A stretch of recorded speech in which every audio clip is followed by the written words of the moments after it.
All right, today we're going to demystify a really powerful concept in the world of data. Boyce code normal form. You'll usually hear it called BCNF. Now, I know, it sounds super technical, maybe a little intimidating, but trust me, at its core, it's a simple, elegant rule for organizing your data, and it's designed to save you from some massive headaches later on. So let's just jump right in and look at the exact problem BCNF was created to solve. And that problem is something called data redundancy. It's basically what happens when you end up storing the exact same piece of information in more than one place. And believe me, that can lead to some serious chaos. Okay, so check out this table. We're calling it hourly EMPs. It's pretty straightforward, right? You've got employee social security numbers, names, their performance rating, hourly wage, and hours worked. But I want you to zero in on the rating and hourly wages columns. See out of tissue? Rating of 8 makes $10 an hour. Same for Smiley.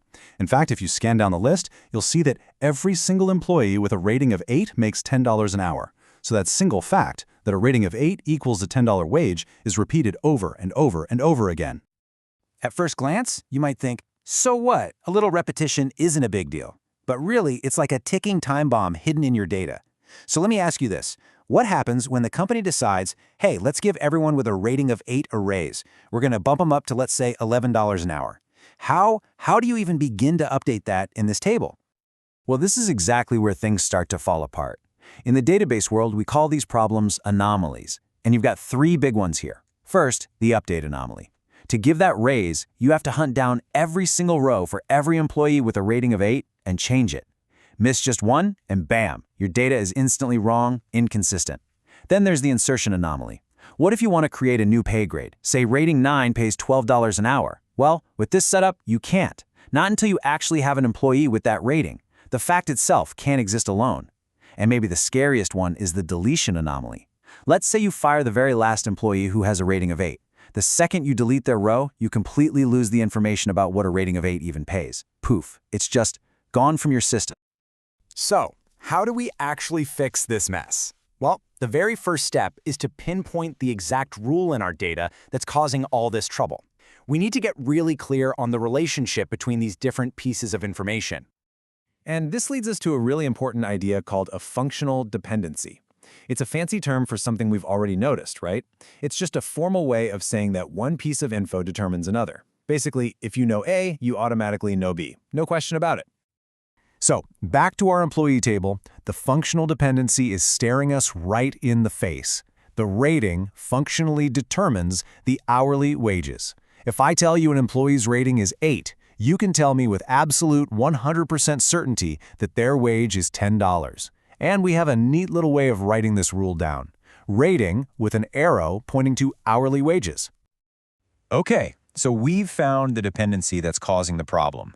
Now we can bring in a really powerful standard to redesign our table and, get rid of those nasty anomalies for good. And that standard is Boyce code normal form, or BCNF.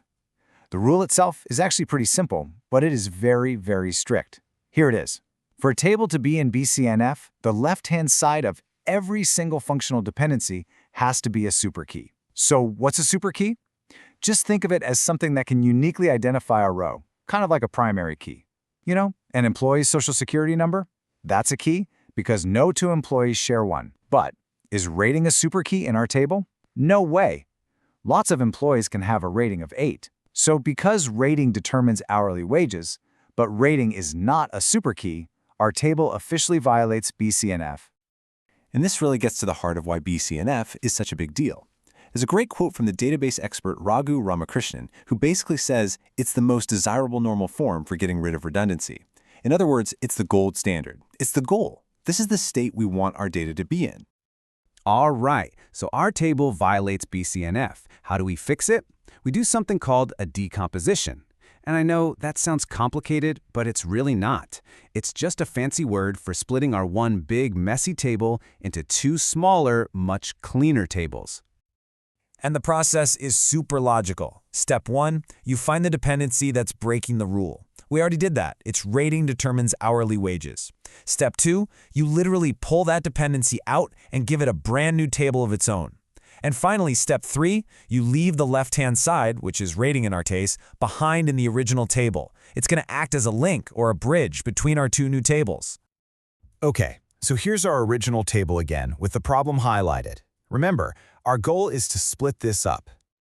So our first new table is going to hold the main employee info. And here it is. You can see we've got the social security number, name, and hours worked. But look, the hourly wages column is gone. We've taken it out. But we've kept rating, and that is absolutely crucial because it's the link we need to connect to our next table. And here's our second table. We can call it wage rates. It's tiny, right? It only does one thing. It stores the rule about which rating gets which wage. Now look at that. The fact that a rating of 8 pays $10 is stored in exactly one spot. So now if we need to give that raise to $11, we change one value in this one row in this tiny table. And just like that, all of our problems, all those anomalies, they're solved.